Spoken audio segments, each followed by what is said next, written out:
நேற்றைய தினம் கார்த்தாலேருந்து இது மனசில் ஓடின்னு இருக்கிற ஒரு விஷயம்.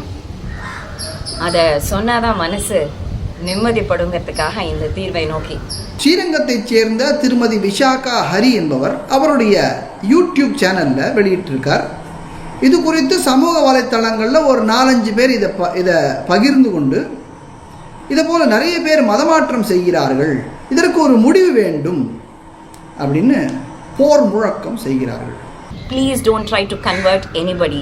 அதில் இந்த பெண்மணி சொல்றதுலேயே உண்மைத்தன்மை இல்லை என்பது எனக்கு தெரிகிறது. நீங்கள் எத்தனை பேர் அதை எடுத்துப்பீங்களோ எனக்கு தெரியாது. நான் போட்டு காமிக்கிறேன்.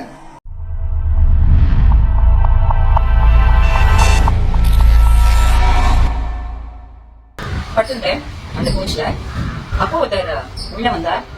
Good evening, God bless you. உடனே நான் கண்ணை தூக்கி பார்த்ததும் ஐ எம் ஃபாதர் அப்படின்னு சொன்னார். I am father in church. உடனே நான் மரியாதையோட வணக்கத்தோட ரெஸ்பெக்ட்ஃபுல்லா வந்து நமஸ்காரம் ஃபாதர் அப்படின்னு சொன்னேன். நான் வந்து கபாலீஸ்வர் கோவில் ப்ரோக்ராம் கபாலீஸ்வர் கோவிலா சொல்லிட்டு immediately he said, please understand that there is only one way to heaven. I was just listening and that one way is accepting Jesus. சொன்ன உடனே he's wearing a violet color suit and a pant. ஒண்ணுமே reply பண்ணல. I was just asking him, நீங்க எந்த சர்ச்ல father? With all my respects, I was asking எந்த சர்ச்ல? திருவள்ளூர் ஊர்ல, சென்னையில. அப்போ திருச்சிக்கு வருவேன். So I just kept on listening. There is only one way to heaven. You have to accept Jesus. So I was just listening to what kind of என்ன மாதிரி அவர் பேசுவார், like how he generally talks to people. I was just listening. ஒண்ணுமே பேசல. சரி continue பண்ணார். Continue அப்ப சொல்லும்போது there's only one way to heaven, Jesus. உடனே I kind of said, but we believe in many ways to heaven. அப்படின்னு நான் சொன்னேன். We believe in many ways to heaven. கர்மயோகம் வர்க் பண்ணியே செல்ஃப்லெஸ் வர்க் மூலமாவும் தெய்வத்தை அடைய முடியும். அதாவது தூங்கின்னு இருக்கிறவர் வந்து எழுப்பி குட் ஈவினிங், காட் பிளஸ் யூன்னு சொன்னாராம். இவர் கண்ணை தூக்கி பார்த்தாராம். அங்கே ஒரு ஃபாதர் நின்றுட்டு இருந்தாராம். நான் ஒரு சர்ச்சுடைய ஃபாதர்னு சொன்னாராம். அப்புறம் அவர் இயேசு தான் பெரிய கடவுள் அப்படின்னு சொன்னாராம். இந்த அம்மாவும் கேட்டுக்கிட்டே இருந்தாங்களாம். தூங்கிட்டு இருந்தவங்க முழிச்சு இவங்க கேட்டுக்கிட்டே இருந்தாங்களாம். என்கிட்ட யாராவது வந்து இந்த மாதிரி பேசினாக்க உங்களுக்கு வேற வேலை இருந்தால் அதை பாருங்க, எனக்கு இதெல்லாம் இன்ட்ரெஸ்ட் இல்லைன்னு முதல்ல மெதுவாக சொல்லுவேன்.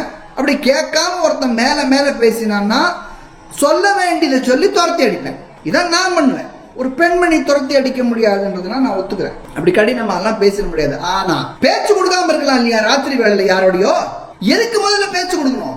அப்ப இவர்களுடைய உள்நோக்கம் என்னன்னா, இதை ஒரு பெரிய இஷ்யூவா ஆக்கணும். முதல்ல இது நடந்துதானே தெரியாது, நடந்ததாக சொல்லி ஒரு இஷ்யூவாக நடக்கணும். எல்லாருமே நான் படிச்சதே ஒரு கான்வென்ட்ல தான், ரோஸ்டர் மெட்ரிகுலேஷன். இப்ப நீங்க படிக்கிறதுக்கு மட்டும் கிறிஸ்துவர்கள் வேணுமா? அப்ப அங்க இயேசுவை பத்தி உயர்த்தி பேசலையா? கான்வென்ட்ல அப்படி பேசாம வேற எங்க பேசுவாங்க? இது உலகம் அறிஞ்சதாச்சே.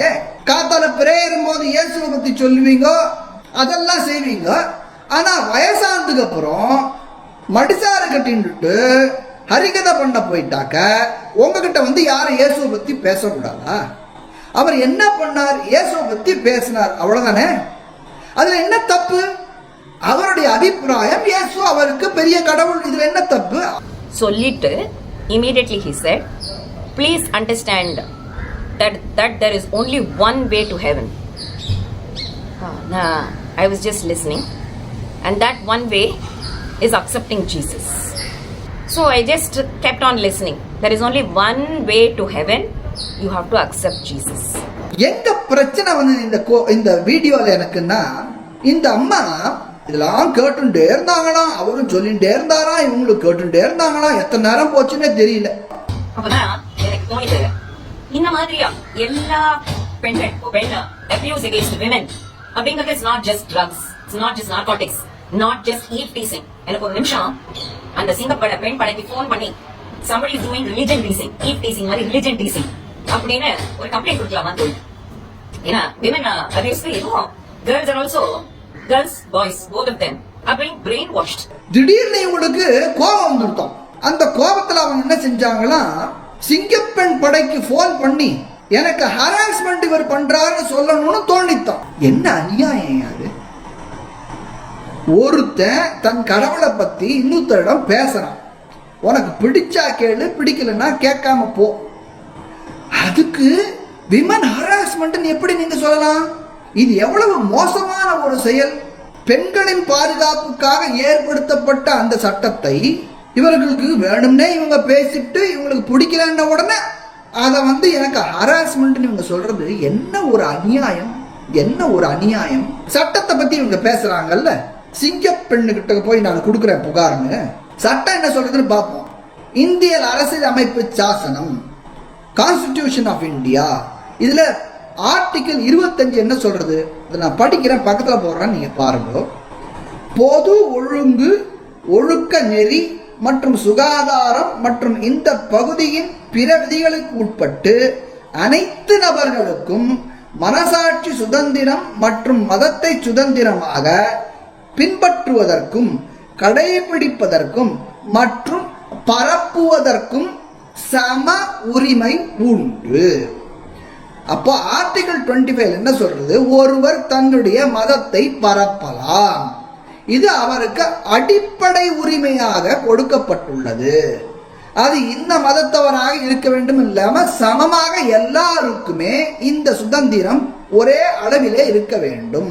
பின்பற்றிக் கொள்ளலாம், கடைபிடித்துக் கொள்ளலாம், பரப்பிக் கொள்ளலாம். அப்போ இந்த ஃபாதர் என்ன பண்ணார்? அவர் இயேசுவினுடைய பெருமையை சொல்லி அவருடைய மதத்தை பரப்புவதாகவே வைத்துக் கொள்வோமே. இதில் என்ன தப்பு? இந்திய அரசியலமைப்பு சாசனத்திற்கு உட்பட்டுத்தானே அவர் செய்கிறார். டு கண்டினியூ தி ஸ்டோரி, இது எனக்கு முதல் முறையா நடந்ததில்லை, 4வது முறை. ஃபர்ஸ்ட் டைம் 15 years பேக் ட்ரெயின்ல இதே மாதிரி ஸ்டேஷன்ல. இப்போ இவங்கெல்லாம் பல வீடியோல நான் பார்த்துருக்கேன், குட் டச் பேட் டச் பத்தி பேசுறாங்கல்ல. அதே போல குட் ஸ்பீச் பேட் ஸ்பீச் பத்தி உங்களுக்கு தெரியாதா?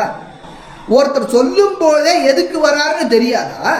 அப்புறம் 15 வருஷத்துக்கு முன்னாடி நடந்த ஒரு கதையை எடுத்து விடுறாங்க. நேற்று நடந்த கதையா உண்மையானு தெரியாது. 15 வருஷத்துக்கு முன்னாடி ஒன்று நடந்துதான். ஒருத்தர் சீடியும் ஒரு புஸ்தகத்தையும் கொடுத்து, நீ இப்படியே இருமா, மடிசாறு கட்டிக்கோ, பொட்டு வச்சுக்கோ, ஆனா இயேசுக்கு உன் மனசுல இடம் கொடுன்னு ஒருத்தர் சொல்லிட்டாராம்.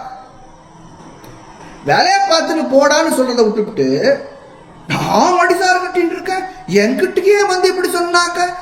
எங்களை யாரும் மதம் மாற்றம் செய்ய வேண்டாம். Please don't try to convert anybody. மதம் மாத்துறாங்களா? வேற வேலை இல்லை. எங்கள் அப்பா தாசில்தார் ஆஃபீஸில் தான் வேலை செய்கிறாரு. மதம் ஜாதின்னு மாற்றி நிற்கிறதுக்கு வேலை. ஏன்பா, இயேசு என்றைக்குமே மதம் மாற்ற வரலப்பா. கிறிஸ்தவத்தை பைபிள் எடுத்து பச்சிங்கன்னா, கிறிஸ்தவம் என்பது மதமே இல்லை. இந்தியாவில் தான் அதை அப்படி வச்சுன்னு சுற்றி நிற்கிறீங்க. நான் இந்து தான், ஆனால் கிறிஸ்துவ பின்பற்றுறவன். என் வாழ்க்கையில் பெரிய மாற்றத்தை பார்த்தேன். புறம்போக்காக போக வேண்டியவன், நாசமாக போக வேண்டியவன். நீங்கள் நல்லா இருக்கிறேன். அந்த இயேசுவை பற்றி சொல்லலைனாலே தப்பியா? ஒருத்தர் நேற்று எச்சரிக்கை வர்றாரு, மதம் மாற்றுகிற கடைசி எச்சரிக்கைன்னு ஒரு பிரதர் போடுறாரு. நான் சொல்கிறதுன்னு தெரில, சாவர வரைக்கும் சொல்லுவேங்க, சாவர வரைக்கும் சொல்லுவேன். ஓகே, யாரும் சாகக்கூடாதுன்றதுக்காக சொல்லுவேன். இதில் என்னை பொறுத்த வரைக்கும் மதமாற்றம் என்கிற பேச்சுக்கே இடமில்லை. பல பேர் இந்த மதமாற்றம் என்று சொல்லி சொல்லி ஊரில் இருப்பவர்கள் எல்லாம் பயமுறுத்தி குழம்பிய குட்டையிலே மீன் பிடிக்க காத்திருப்பவர்கள் தான் என்பதிலே எனக்கு துளியும் சந்தேகமில்லை. கிறிஸ்தவர்கள் மதமாற்றம் செய்கிறவர்கள் அல்ல. அவர்கள் செய்வது மதமாற்றம் அல்ல, மத பிரசாரம், மத பரப்புரை.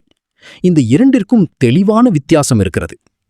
இந்திய அரசியல் அமைப்பு ஒவ்வொருவருக்கும் தங்கள் மதத்தை நம்பவும், கடைபிடிக்கவும், பரப்புரையிடவும் உரிமை வழங்கியுள்ளது. மதத்தை பற்றி பேசுவதும் தன்னுடைய நம்பிக்கையை பகிர்வதும் சட்டவிரோதமான செயல் அல்ல. இந்த சகோதரி கூறுவது போல், அந்த ஃபாதர் மதப்பரப்புரை செய்திருந்தால், அது அவருக்கு பிடிக்கவில்லை என்றால், உங்கள் மதப்பரப்புரை எனக்கு விருப்பமில்லை, தயவு செய்து இதை தொடர வேண்டாம் என்று கூறி உரையாடலை முடித்திருக்கலாம். அதற்கு பதிலாக உரையாடலை தொடர்ந்து நடத்திவிட்டு பின்னர் அதையே குற்றச்சாட்டாக மாற்றுவது நியாயமான அணுகுமுறையா? மேலும் அந்த ஃபாதர் கிறிஸ்தவத்தை பற்றி பேசியதாக கூறும் இந்த சகோதரி பதிலுக்கு தன்னுடைய இந்து மதம் மற்றும் தெய்வங்களை பற்றியும் அவரிடம் பேசியிருக்கிறார். அப்படியானால் அதையும் மதப்பரப்புரை என்றே கூற வேண்டியதல்லவா? ஒரே செயலுக்கு ஒருவருக்கு ஒரு அளவுகோலும் மற்றொருவருக்கு வேறு அளவுகோலும் பயன்படுத்துவது நியாயமல்ல. ஒரு பெண் காவல் நிலையத்தில் புகார் அளிக்கும் அளவுக்கு அந்த பாதிரியார் என்ன தவறான செயலை செய்தார்? அவர் ஏதேனும் ஆபாசமாக நடந்து கொண்டாரா? மிரட்டினாரா? வலுக்கட்டாயப்படுத்தினாரா? சட்டத்திற்கு புறம்பாக ஏதேனும் செய்தாரா?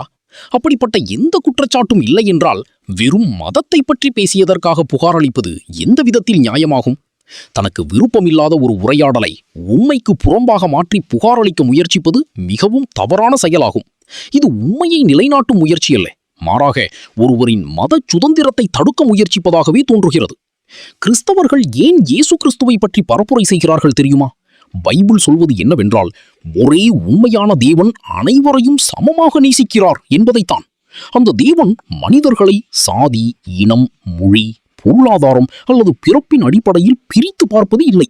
உயர்ந்தவன் தாழ்ந்தவன் என்ற பாகுபாடு இல்லாமல் அனைவரும் தேவனுடைய சாயலில் படைக்கப்பட்டவர்கள் என்றும், அடுத்தவரை அன்பு செய்யவும், மன்னிக்கவும், சமாதானத்தோடு வாழவும், ஏழை எளியோருக்கு உதவவும், நீதியுடனும் கருணையுடனும் நடக்கவும் கற்பிக்கிறார். வெறுப்பையும் பழிவாங்குதலையும் அல்ல, அன்பையும் சமாதானத்தையும் மனித மாண்பையும் போதிக்கிறார். அப்படிப்பட்ட நம்பிக்கையை மற்றவர்களுடன் பகிர்வதுதான் கிறிஸ்தவ மத பரப்புரை. அது ஒருவரை வலுக்கட்டாயமாக மதம் மாற்றுவதல்ல. எனவே மத பரப்புரையையும் மத மாற்றத்தையும் ஒன்றாக குழப்ப வேண்டாம். கருத்து வேறுபாடு இருந்தால் அதை மரியாதையுடன் தெரிவிக்கலாம். ஆனால் ஆதாரமற்ற அல்லது மிகைப்படுத்தப்பட்ட புகார்களின் மூலம் ஒருவரின் அரசியலமைப்பு சட்ட உரிமையை பறிக்க முயற்சிப்பது சரியான அணுகுமுறை அல்ல. உண்மையை உண்மையாகவும் சட்டத்தை சட்டமாகவும் புரிந்து கொண்டு செயல்படுங்கள் சகோதரி. நன்றி.